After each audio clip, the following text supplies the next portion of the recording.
What's up, guys? Welcome back to the Hunter Call of the Wild Experimental Experience, episode number 9, the final episode of this series, where we go through every single map that the game has to offer, and we see how much experience we can get just from exploration. No hunting, we're not dusting any creatures. Just to see, I was curious about it, and I wanted to see how much experience we can get, how many levels we can get, and yeah. So here we are at the final reserve here in my home state of Colorado. I love this map, although it can be a pain in the butt with an ATV in some areas. It should take me probably 2 or 3 hours to get this done. But anyways, you've had time to read this. If that's what you want to do, you can also pause the video now to take a look at it. And let's just jump right into the opening cinematic.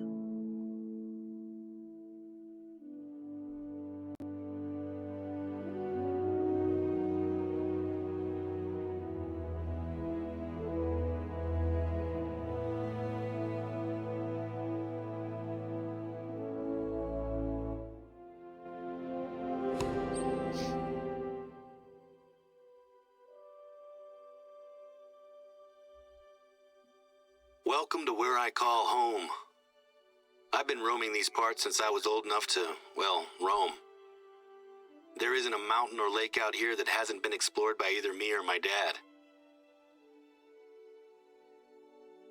I hope that you get a chance to fall in love with Silver Ridge Peaks. If you're anything like me, it won't take long.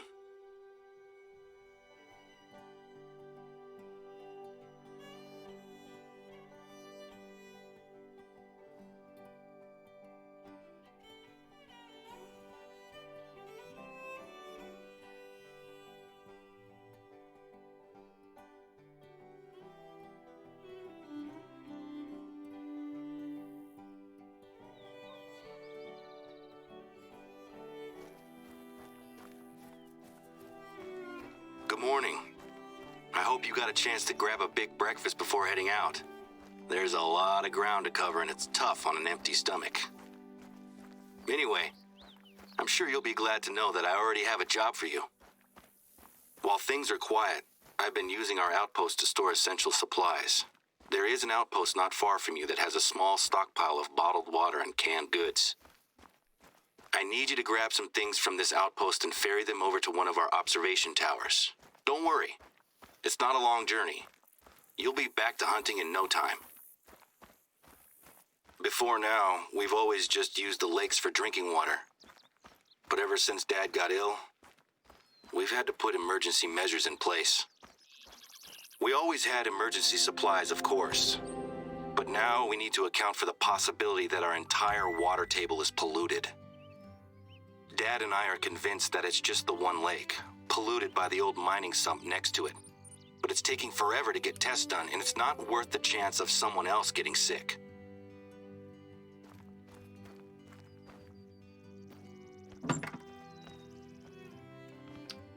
Alright, I think he's kind of done for the time being.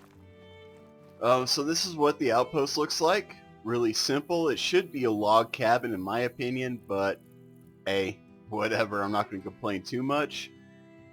The map there, or the flag, looks a lot like the Colorado state flag. It's on a blue field. We have that red sea, which you can kind of see right there.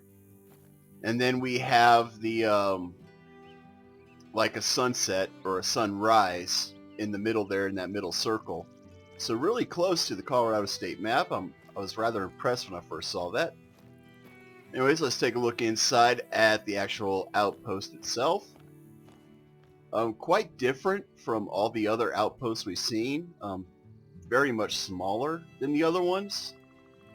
And kind of cluttered. We've got some shelving, wood, a nice fireplace, beds, lantern, and there's the gear that we got to pick up. So we're going to go ahead and pick that up right quick since we're already here. We might as well, assuming I can get the prompt to do so.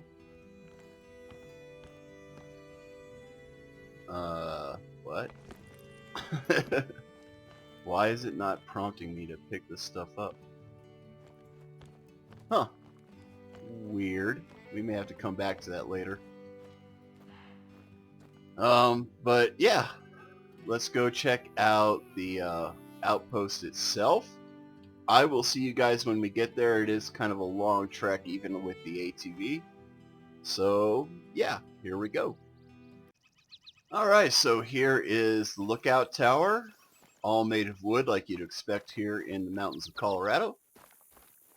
Even though I know for a fact that these Firewatch towers here in Colorado are not made completely of wood, but hey, I like the design. It looks really nice.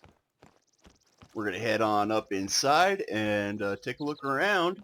That way you guys know kind of what to expect here. So if you guys remember from Leighton Lakes, this is very, very similar to that. Kind of the same layout, just a few things different. We've got lockers in here now. A wood pallet, that same cabinet that we've seen in all the other maps. Yeah, whatever. So pretty generalized in here. We got like, I never noticed if that was in the other places where you got roof access. That's kind of cool. But anyways, let's go ahead and take a survey and we'll check out what we're actually going to be doing.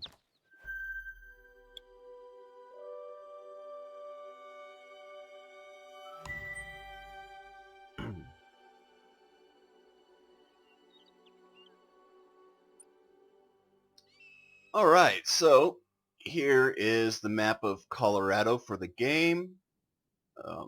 As you can see here, we got this white border here. That's pretty much the map's border. You can't go past that. This is a small map compared to some of the others that we've seen. And if you're just joining us for this final episode, what we're doing is we're going to all these spots that are green and we're checking them out. You see how it says undiscovered? Well, we're going to go discover them. Over here, when we get to these lookout points and we survey the land, we get more of these green question marks for those wondering. So those are kind of big. We want to get all those, and we also want to get our outpost because this is where our stores are, and these are also fast travel points. So there we have it, guys. As you can see up in the top section here, we're at 4,770. That is not indicative of where we started. We started off with 47,500 experience points, I believe. We got 100 for the outpost here, and we got 100 for this lookout point. So just keep that in mind. We're at level 20. We're going to hit level 21 here really, really soon. Matter of fact, we go to Codex, profile card. As you can see here, we only need 49,186 experience points to get to level 21, so we will be hitting that most likely, though we're not going to get much further than that. But anyways, guys, with that, I'm going to go ahead and get all of these little spots here, or I'm going to get started on my portion. And I will see you guys once the whole map's unlocked, and we'll do a breakdown of where we're at and what we're doing. So yeah, see you then. Alright guys, so we're back. We're done with Colorado Silver Ridge Peaks. And here's what our map looks like after we unlock the whole thing. I will say that this video, the time it took me to do this was a lot longer than I anticipated. The crash issue has not been fixed. Throughout these videos since Te Aurora, the first video in this series, I must have crashed, well, I know I crashed at least 30 times. I just stopped counting after 30. On this map alone, I think I had like 7 or 10 different crashes. And yeah, I would get frustrated and just quit playing for a while, and then I'd come back and continue making progress. But anyways, here is where we're at.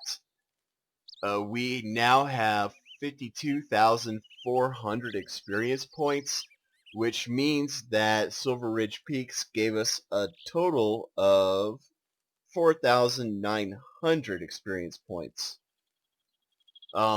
For the ranking, actually, just to show you guys that everything is on the up and up. I haven't shot anything, haven't killed anything. We're good. No shots fired. So, yeah, we didn't do any hunting, and we came away with 21 levels. And that's pretty good. That's pretty good. Here's our profile card. And we've got 1 perk point, so I want to talk about a couple different things. I just don't know where I want to go from here.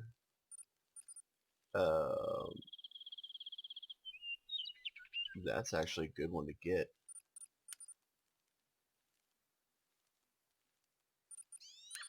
We'll get this one though. So the ranking from the best experience you can get without hunting is in 9th place is Parque Fernando. In 8th place is Alaska. In 7th place is Colorado. 6th place goes to Spain, the Cuatro Colinas. 5th place goes to New Zealand.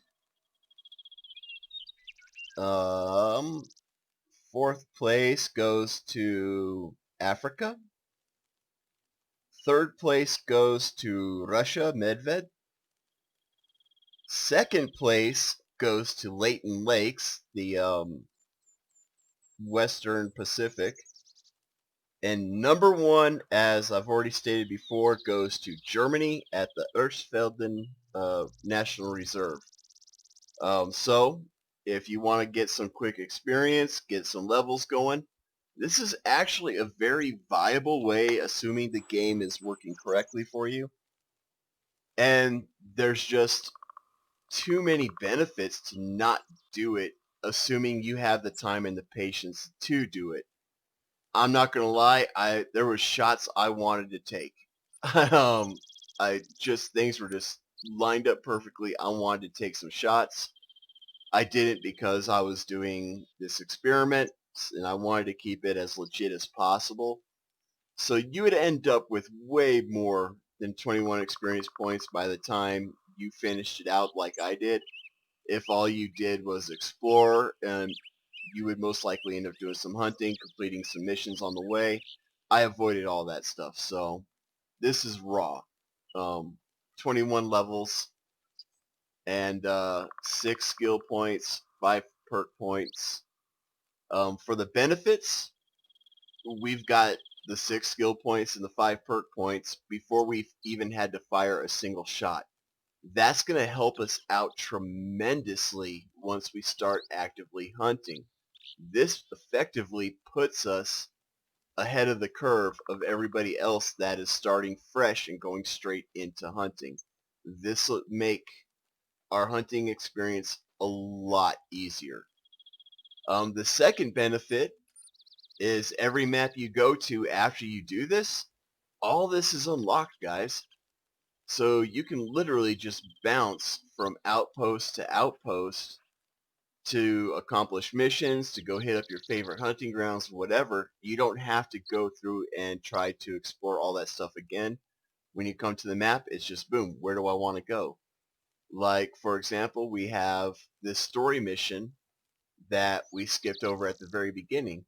Well, when I come back to Colorado, I'm just going to fast travel to this outpost and boom, there's my story mission. I've already got it. And then it takes us up here, which, yeah, I can't fast travel there, but it's within distance, easy distance, of this outpost here. So it helps you get the lay of the land, helps you figure out where some of the animals are, especially if you're like me and you're stopping and picking up the need zones.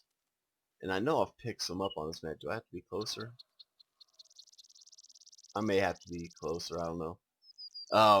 but I did pick up some need zones while I was out here.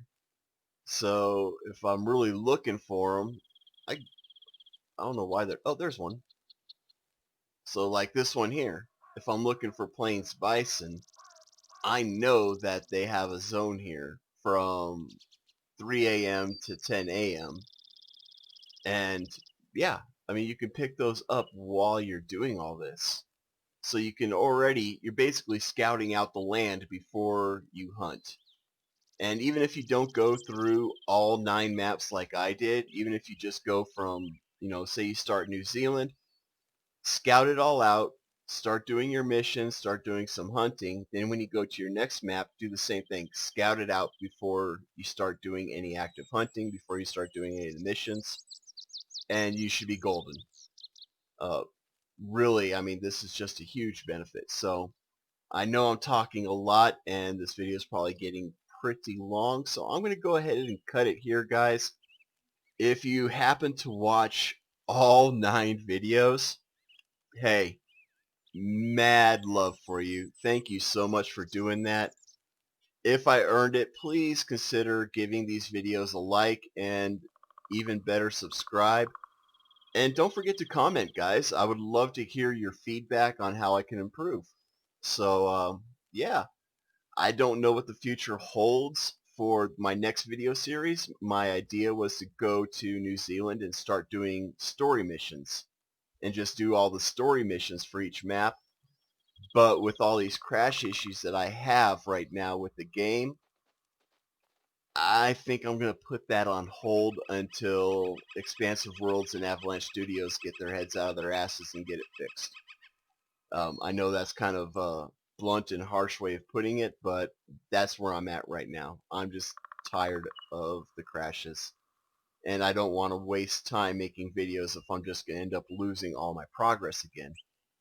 So, right now, you can go over, you can check out the video I just put out before this one called Channel Updates. And that gives you an option. It lists off the things that I'm willing to do a video on.